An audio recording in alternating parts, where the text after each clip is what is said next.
I don't know of any labs that you see at all that have thallium, but there's no way in hell that your teaching labs have any of that in there, so you should be good. So, can I see this Yeah. question out loud really quick? Yeah. We're supposed to heat the water on the thing, right? And have a cold And then put ice on it. Like you're So supposed to we're- put the ice beaker on the thing that's hot so you can stir it, right? I would just do it over it. Because it's gonna melt your ice. I also don't have a lab partner. There might- Wait for it to awake and take it out. Oh, okay. You So might have sorry. access to like 2 heat stir plates That's or weird. a stir Or- plate that's Yeah, not. yours Or is- coordinate with your Okay. partner and then. Yeah, both keep use one of them the cold, one of them hot. And Yeah. one for cold. Okay. Or So we're you just can gonna have just the same one, right? Yeah. pile a bunch of ice on top of your hot plate once you turn it off, just to cool it down, waste all that ice, and then do it. There are many ways. And then it takes it back up. And then we have to Do all yeah. sorts It's like hot, cold, just till the water. It's like Michael Scott when he's like snip snap, snip snap. I Hot, don't know if anybody cold, knows. hot, Never cold. mind. Okay. Because yeah, the longer you have to wait for things to heat and cool. That's the whole lab today. It's like, Like- you heat up the plate, then it has to cool down, then you heat it back up again, then it cools back Oh, down. yeah. Anyways. Coordinate with lab partners or whoever's next to you, or just waste a bunch of ice, pile it on there to cool it down. If you've got like a large beaker or like something that has like surface area on the bottom that's mostly the size of the hot plate, then you can just put ice in the bottom of that. But otherwise, I would just stack ice on top of it, let it melt. Water coming off of a hot plate, like I wouldn't submerge a hot plate, but they make them, those go through so much. Like there's no way that ice melting on a hot plate is gonna have water, electricity, short circuiting. No. And Not unless if it's that does happen, yeah. maybe you don't have to do the lab at all. Yeah, I bet our TAs would love that. They would love that. The only way that would happen is if the hot plate was already like a hair trigger away from short circuiting and doing that, which they can be, which is why in my lab and in most labs, if you leave things heating overnight, you should be using a heating mantle. Those have a rheometer. They're this big, very heavy, real heavy, just thing that you plug, instead of plugging directly into the outlet, you plug in to the rheometer, and then it just it has a dial and numbers on it, and they have nothing to do with the not nothing to do with the temperature, but it's entirely guess and check. But I think it's like voltage or something. I want to say that the dial is just how much voltage you're letting through.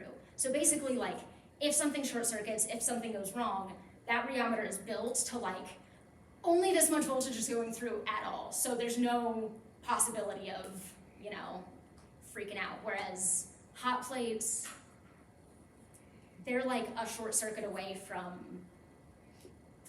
heating up all the way and catching stuff on fire. But that's overnight, not supervised. And melting ice on one wouldn't do anything. The next email you get is organic chemistry lab at UC blows up. Takes It's not gonna blow up unless you guys don't use Bunsen burners in there, right? Yeah, there's no gas in there, so what's really gonna blow up? Unless you just like to put large containers of flammable solvents right next to what you're working with. It'll be fine. We do that all the time. Well, that's why they normally put organic research labs on the top floor, because organic causes the most fires. So they put us on the top floor in case we start a fire.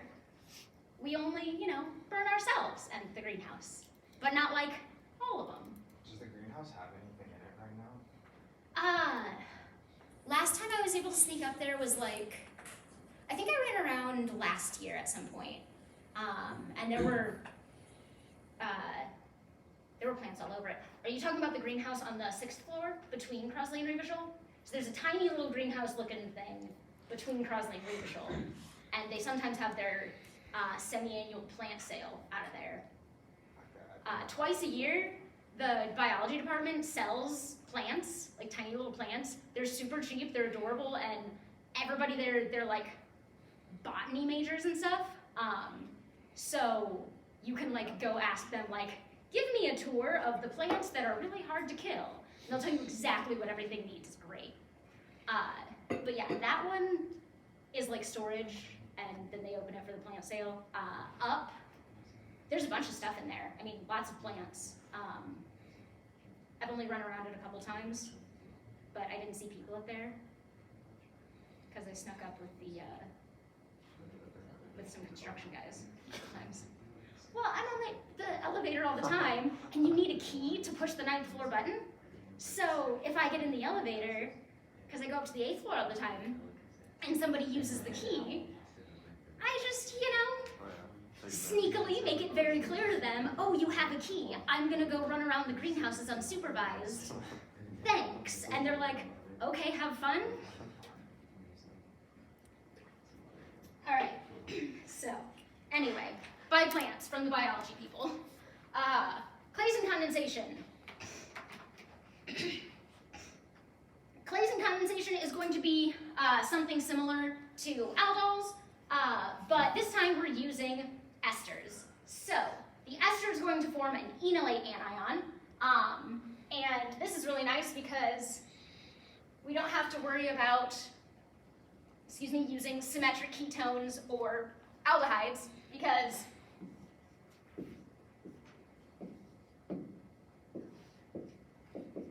it's an ester. It's one-sided, right? Like, the only R group that's connected to, the only alpha carbon we've got is this one. I guess I should do R1, that can be R2. That can be there. Should actually explicitly draw the alpha carbon instead of just including it in the R group. So there's only one alpha carbon there, only one to be deprotonated, and so we do that.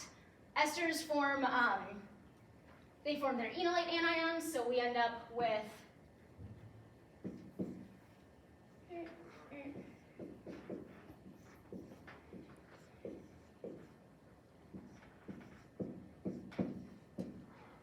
that.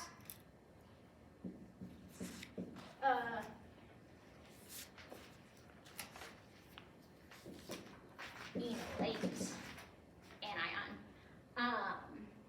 So they form those guys, and they will participate in nucleophilic acyl substitution, which is almost every reaction we've done since like the beginning of chapter 15. I mean, we had the electrophilic addition with, or electrophilic substitution that was similar to electrophilic addition, where we added bromine to the alpha carbon, right? We had that, and almost everything else, we attack a carbonyl carbon. This is both of those. We form an enolate, so one of them is our nucleophile, and then we're still going to attack a carbonyl carbon because what else is OChem 2 for? So we're going to do this in base, and yeah, we have to do this in base, and instead of like aqueous base, because what happens when we put an ester in aqueous base, aqueous acid or base? It can be, what's the opposite of Fischer esterification? Saponification? Yeah, so it's gonna turn this into either, like water with a base or acid catalyst could turn this into carboxylic acid or deprotonated carboxylate, deprotonated carboxylic acid, right? So instead, we're going to use, let's see, they have this T, which is ethanol, so it's literally just as easy to draw that, but whatever. And so because of that, we're going to use NaOET, which is basically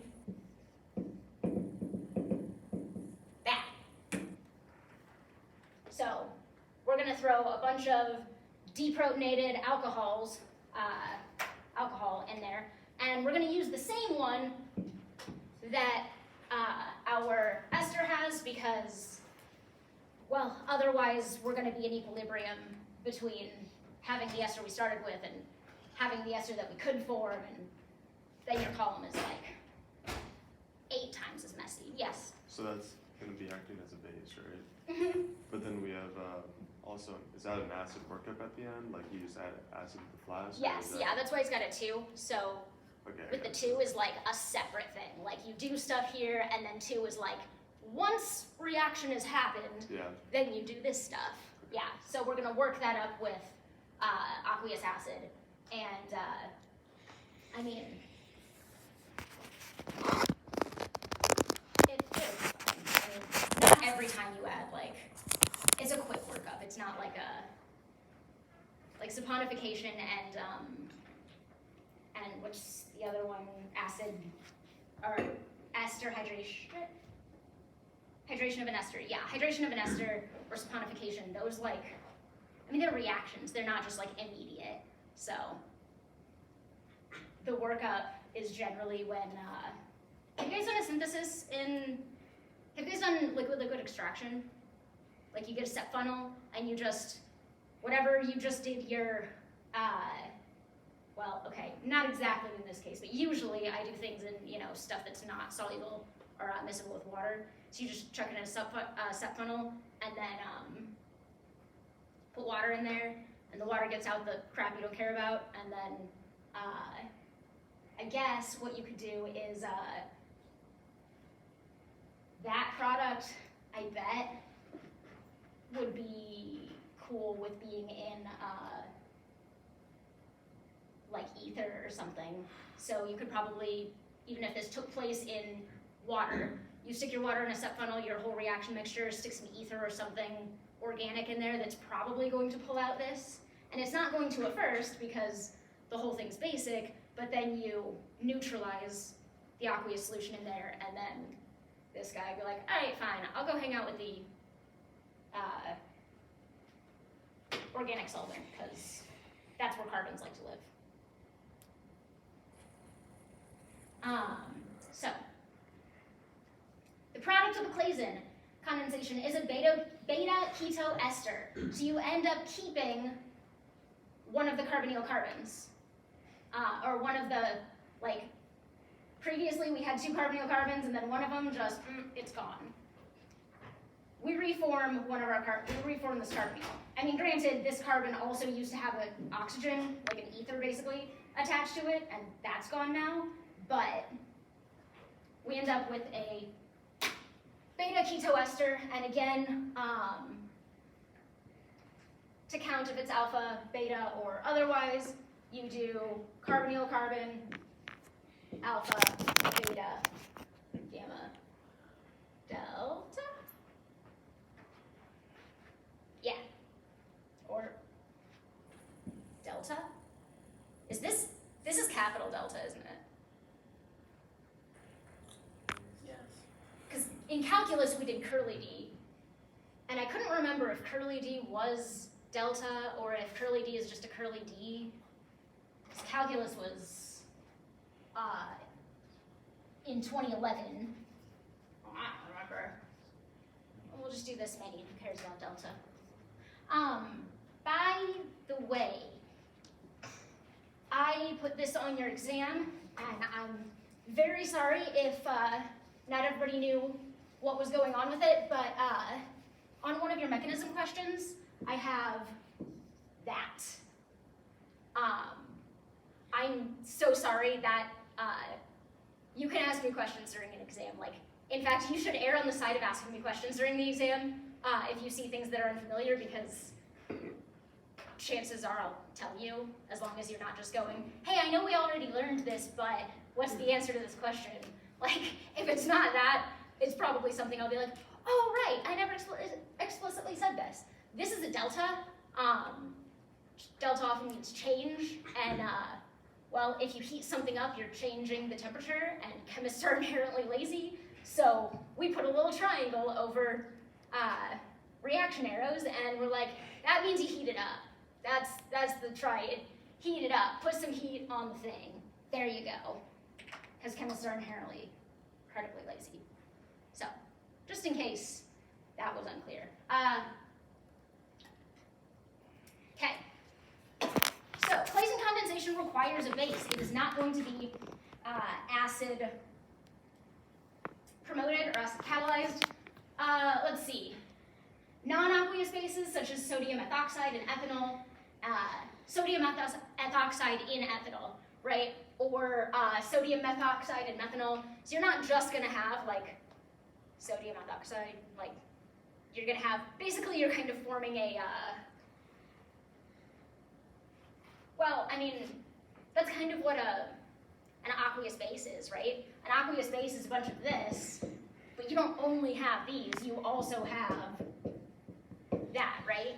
You just have enough of these in here that you don't tend to have a whole lot of this, right? So this is the same thing. You end up with OR minus and HOR, and well, you weren't gonna have a whole lot of